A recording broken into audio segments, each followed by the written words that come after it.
राधे राधे, जय श्री कृष्णा। चलिए अब हम सुनते हैं सोमवार व्रत कथा। तो इस व्रत कथा को सुनने से पहले भगवान भोलेनाथ के चरणों में प्रणाम कर आपकी मनोकामना कहिए और इसको सच्चे हृदय से सुनिए। इस व्रत को विधि है। सोमवार का व्रत साधारणतः दिन के तीसरे पहर तक ही होता है। व्रत में फलाहार या पारण कोई खास नियम नहीं है, किंतु यह आवश्यक है कि दिन रात में केवल एक समय भोजन करें। सोमवार के व्रत में शिव जी पार्वती जी का पूजन करना चाहिए।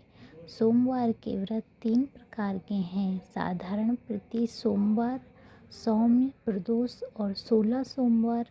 विधि तीनों की एक जैसी है। शिव पूजन के पश्चात कथा सुननी चाहिए। प्रदोष व्रत 16 सोमवार, प्रति सोमवार कथा तीनों की अलग अलग है, जो आगे मैं आपको सुना सकती हूँ। लेकिन अब हम साधारण सोमवार व्रत कथा और सौम्य सोमवार व्रत कथा सुनते हैं। एक बहुत धनवान साहूकार था, जिसके घर धन आदि किसी प्रकार की कमी नहीं थी, परंतु उसको एक दुख था कि उसके कोई पुत्र नहीं था। वह इसी चिंता में रात दिन रहता था। वह पुत्र की कामना के लिए हर सोमवार को व्रत करता और शिव जी का पूजन करता था। सायंकाल को शिव मंदिर में जाकर शिव जी के श्री विग्रह के सामने दीपक जलाया करता था। उसके इस भक्ति भाव को देखकर एक समय भगवान माता पार्वती जी बोली शिव जी से, हे महाराज, यह साहूकार आपका अनन्य भक्त है और सदैव आपका व्रत करता है और पूजन बड़ी श्रद्धा से करता है। भगवान इसकी मनोकामना पूर्ण करनी चाहिए। तब बहुत ही प्रेम से भगवान शिव जी ने कहा, हे पार्वती, यह संसार कर्म क्षेत्र है। जैसे किसान खेती में जैसा बीज बोता है, वैसा ही फल भोगते हैं। पार्वती जी ने अत्यंत आग्रह से कहा, हे भगवान, हे महाराज, जब यह आपका अनंत भक्त है और इसको अगर किसी प्रकार का दुख है तो उसको अवश्य दूर करना चाहिए, क्योंकि आप सदैव अपने भक्तों पर दयालु होते हैं और उनके दुखों को दूर करते हैं। यदि आप ऐसा नहीं करेंगे तो मनुष्य आपकी सेवा तथा व्रत क्यों करेंगे। पार्वती जी का ऐसा आग्रह देख शिवजी महाराज कहने लगे, हे पार्वती, इसके कोई पुत्र नहीं है। इसी चिंता में यह अति दुखी रहता है। उसके भाग्य में पुत्र न होने पर भी मैं इसको पुत्र की प्राप्ति का वर दे देता हूँ, परंतु यह पुत्र केवल 12 वर्ष तक जीवित रहेगा। उसके पश्चात वह मृत्यु को प्राप्त हो जाएगा। इससे अधिक मैं और कुछ इसके लिए नहीं कर सकता। यह सारी बातें साहूकार सुन रहा था। इससे उसको न कोई कुछ प्रसन्नता हुई और न दुख हुआ। वह पहले जैसा ही शिवजी महाराज का व्रत और पूजन करता रहा। कुछ काल व्यतीत हो जाने पर साहूकार की स्त्री गर्भवती हुई और 10वें महीने उसको गर्भ में अति सुंदर पुत्र की प्राप्ति हुई। साहूकार के घर में बहुत खुशी मनाई गई, परंतु साहूकार ने उसकी केवल 12 वर्ष की आयु जान कोई अधिक प्रसन्नता प्रकट नहीं की और न ही किसी को भेद ही बताया। जब वह बालक 11 वर्ष का हो गया तो उस बालक की माता ने उसके पिता से विवाह आदि के लिए कहा, तो वह साहूकार कहने लगा कि अभी मैं इसका विवाह नहीं करूँगा, अपने पुत्र को काशी पढ़ने के लिए भेजूँगा। फिर साहूकार ने अपने साले अर्थात बालक के मामा को बुला उसको बहुत सा धन देकर कहा, तुम इस बालक को काशी जी पढ़ने के लिए ले जाओ और रास्ते में जिस स्थान पर भी जाओ यह यज्ञ करते और ब्राह्मणों को भोजन कराते जाओ। वह दोनों मामा भांजे यज्ञ करते और ब्राह्मणों को भोजन कराते जा रहे थे। रास्ते में उनको एक शहर पड़ा। उस शहर में राजा की कन्या का विवाह था और दूसरे राजा का लड़का जो विवाह कराने के लिए बारात लेकर आया था वह एक आंख से काना था। उसके पिता को इस बात की बड़ी चिंता थी कि वो कहीं वर को देख कन्या के माता पिता विवाह में किसी प्रकार की अड़चन पैदा नहीं कर दें।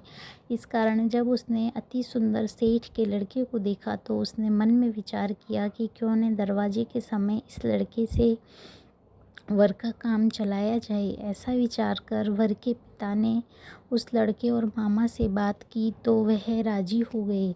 फिर उस लड़के को वर के कपड़े पहना तथा घोड़ी पर चढ़ा दरवाजे पर ले गए और सब कार्य प्रसन्नता से पूर्ण हो गया। फिर वर के पिता ने सोचा कि यदि विवाह कार्य भी इसी लड़के से करा लिया जाए तो क्या बुराई है। ऐसा विचार कर लड़के और उसके मामा ने कहा, यदि आप फेरों का और कन्यादान के कामों को भी करा दें तो आपकी बड़ी कृपा होगी। मैं इसके बदले में आपको बहुत कुछ धन दूंगा। तो उन्होंने स्वीकार कर लिया। विवाह कार्य भी बहुत अच्छी तरह से संपन्न हो गया, परंतु जिस समय लड़का जाने लगा तो उसने राजकुमारी की चुंदड़ी के पल्ले पर लिख दिया कि तेरा विवाह तो मेरे साथ हुआ है, परंतु जिस राजकुमार के साथ तुमको भेजेंगे वह एक आंख से काना है। मैं काशी जी पढ़ने जा रहा हूँ। लड़के के जाने के पश्चात राजकुमारी ने जब अपनी चुंदड़ी पर ऐसा लिखा हुआ पाया तो उसने राजकुमार के साथ जाने से मना कर दिया और कहा कि यह मेरा पति नहीं है, मेरा विवाह इसके साथ नहीं हुआ है, वह तो काशी जी पढ़ने गया है। राजकुमारी के माता पिता ने अपनी कन्या को विदा नहीं किया और बारात वापस चली गई। उधर सेठ का लड़का और उसका मामा काशी जी पहुंच गए। वहां जाकर उन्होंने यज्ञ करना और लड़के ने पढ़ना शुरू कर दिया। जब लड़के की आयु 12 साल की हो गई उस दिन उन्होंने यज्ञ रचा रखा था कि लड़के ने अपने मामा से कहा, मामा आज मेरी तबीयत कुछ ठीक नहीं है। मामा ने कहा, अंदर जाकर सो जाओ। लड़का अंदर जाकर सो गया और थोड़ी देर में उसके प्राण निकल गए। उसके मामा ने आकर देखा तो वह मुर्दा पड़ा है। तो उसको बड़ा दुख हुआ और उसने सोचा कि अगर मैं अभी रोना पीटना मचा दूंगा तो यज्ञ का कार्य अधूरा रह जाएगा। अतः उसने जल्दी से यज्ञ का कार्य समाप्त कर ब्राह्मणों के जाने के बाद रोना पीटना आरंभ कर दिया। संयोगवश उसी समय शिव पार्वती जी उधर से जा रहे थे। जब उन्होंने जोर जोर से रोने की आवाज़ सुनी तो पार्वती जी कहने लगी, महाराज कोई दुखिया रो रहा है, इसके कष्ट को दूर कीजिए। जब शिव पार्वती जी के पास जाकर देखा तो वह लड़का मुर्दा पड़ा था। पार्वती जी कहने लगी, महाराज ये तो उसी सेठ का लड़का है जो आपके वरदान से हुआ था। शिव जी कहने लगे, हे पार्वती इसकी आयु इतनी ही थी सो वह भोग चुका है। तब पार्वती जी ने कहा, हे महाराज इस बालक को और आयु दो, नहीं तो इसके माता पिता तड़प तड़प कर मर जाएंगे। पार्वती जी के बार बार आग्रह करने पर शिवजी ने उसको जीवन दान दिया और शिवजी महाराज की कृपा से लड़का जीवित हो गया।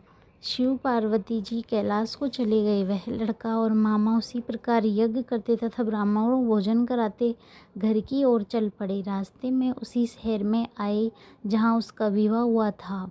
वहाँ पर आकर उन्होंने यज्ञ आरंभ कर दिया तो उस लड़के के ससुर ने उसको पहचान लिया और अपने महल में ले जाकर उसकी बड़ी खातिर की, साथ ही बहुत दास दासियों सहित आदरपूर्वक लड़की और जमाई को विदा किया।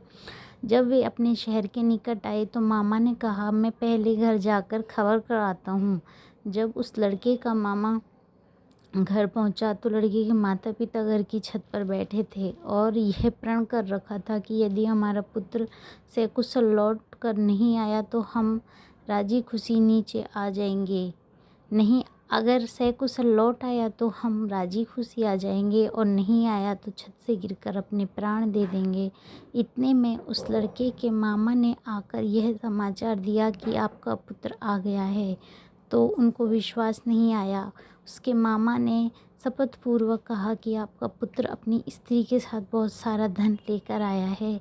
तो सेठ ने आनंद से के साथ उसका स्वागत किया और बड़ी प्रसन्नता के साथ रहने लगे। इसी प्रकार से जो कोई भी सोमवार के व्रत को धारण करता है अथवा इस कथा को पढ़ता, सुनता और कहता है, उसकी समस्त मनोकामनाएं पूर्ण होती हैं और भगवान शिव, माता पार्वती उनसे बहुत प्रसन्न होते हैं और उनकी सारी मनोकामनाएं पूर्ण करते हैं।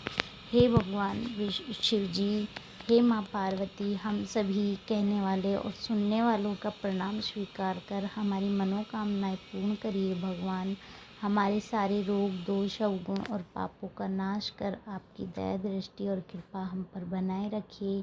हमारे सारे मनोरथ सिद्ध करिए भगवान। अगर आपको मेरी ये कहानी अच्छी लगी हो तो मेरे चैनल को लाइक, शेयर और सब्सक्राइब ज़रूर करिए। जय शिव शंभू, हर हर महादेव।